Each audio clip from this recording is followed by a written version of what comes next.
Friends मु पूजा आपण मानक आम ओडिया किचन को स्वागत जनाऊँगी।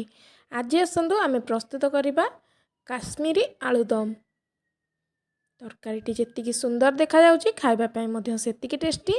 वीडियोटी को लास्ट पर्यंत देखंतु, स्किप करेंगे। वीडियो पसंद आसिले लाइक करेंगे, शेयर करेंगे। तो चलतु स्टार्ट करवा। आम प्रथम ये गोटे गरम मसला बनई नवा। गरम मसला बनवाई मुझे जीरा नहीं 2 चम्मच, लवंग 6टी नहीं, डालचीनी 2 खंड नहीं, आठी बड़ अलैच गोटे खंड नहीं, एठी जायत्री फूल गोटे नहीं, धला गोलमरीच नहीं गोटे चम्मच, आउ गुजराती नहीं जाइए 7 ରୁ 8टी। आम प्रथम यह सब को गोटे ग्राइंडिंग जार रे दे दबा।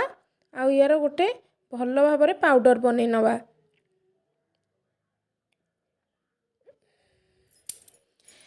एबे आसतु तरकारी पाई मसला प्रस्तुत करवा। प्रथमे आम ये काजू 7 ରୁ 8टी नहीं जा, 2 चम्मच चारू मगज देदबा, तापर 2 चम्मच रास्ती आउ 2 चम्मच पोस्तक देदबा। ये सब को दे सारा पर आम बिना पानी रे याकू प्रथमे पाउडर बनै नवा। जेहेतु पोस्तक देचे पानी देले ये भल भाव बाटी हो पारनी, तो फास्ट पाउडर बनै नेले पर पानी दे देकिना बाटिले भल भाव यार पेस्ट बनीज। ये देखो पाउडर एबे हो गला। आम एबे पानी देदबा आकू पुणी थे ग्राइंडिंग करनवा। देखो एबे पानी देकी कर सारा पर भल भाव पेस्ट बनी जाइए। आलूदम पाई मुझे छोट साइज आलू नहीं, आलू को सबू छुरी साहाय्य ये भाव टिके टिके कणा करदे, ना कंटा चामच साहाय्य भल हम। कंटा चामच साहाय्य सब आलू को ये भाव कणा करदे।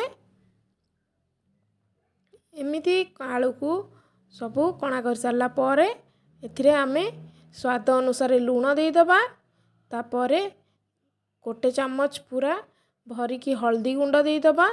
आ काश्मीरी रेड चिली पाउडर देदबा 1.5 चम्मच कलर आसवाई। आपड़ जदि राग अधिक खाती तो या उपर भी लंका गुंड आउ दे पारे।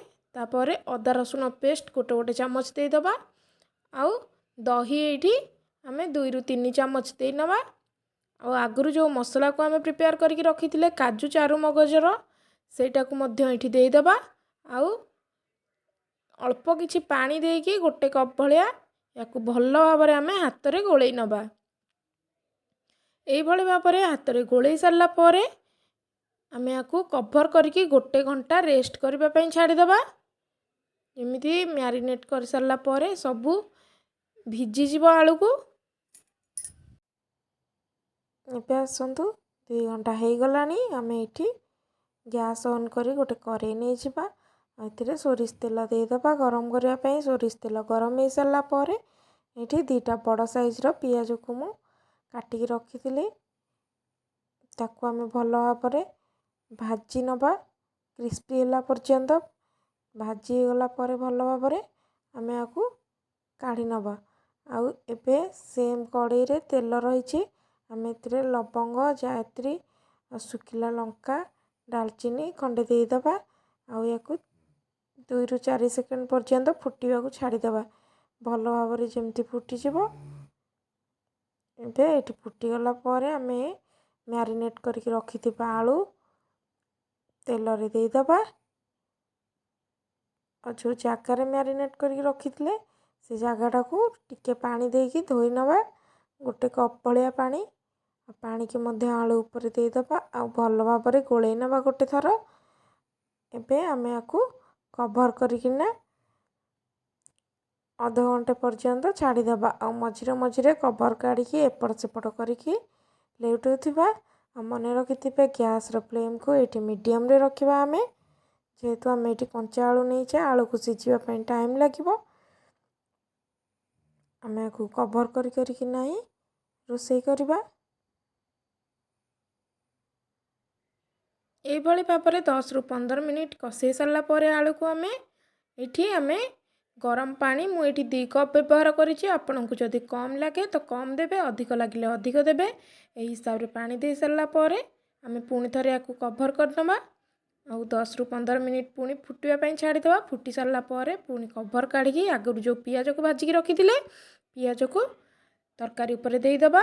आउ दही देइचे आमे दहीर टेस्ट बालांस हवा पई 1 चामच चीनी एठी ऐड करनबा। आउ जो गरम मसला आमे प्रिपेयर करके रखिथिले ताकू मध्य तरकारी उपरे देईदबा। आउ आकू 2-3 मिनिट पर्यंत घोड़े की छाड़ दबा। एबे एठी 2 मिनिट हे गलानी। देखंतु तरकारी हमर भलो भाबरे फुटी गलानी। केते बढ़िया देखा जाउची। सिझिची मध्य पूरा बढ़िया। आशा करुच्ची भिडियोटी आपण मानकु पसंद आसीबो। जदि वीडियो पसंद आसे तो लाइक करिवे, शेयर करिवे, कमेंट करिवे। आज पई रहूची, पुणी आसीबे गोटे नुआ रेसिपी सहित। जय जगन्नाथ।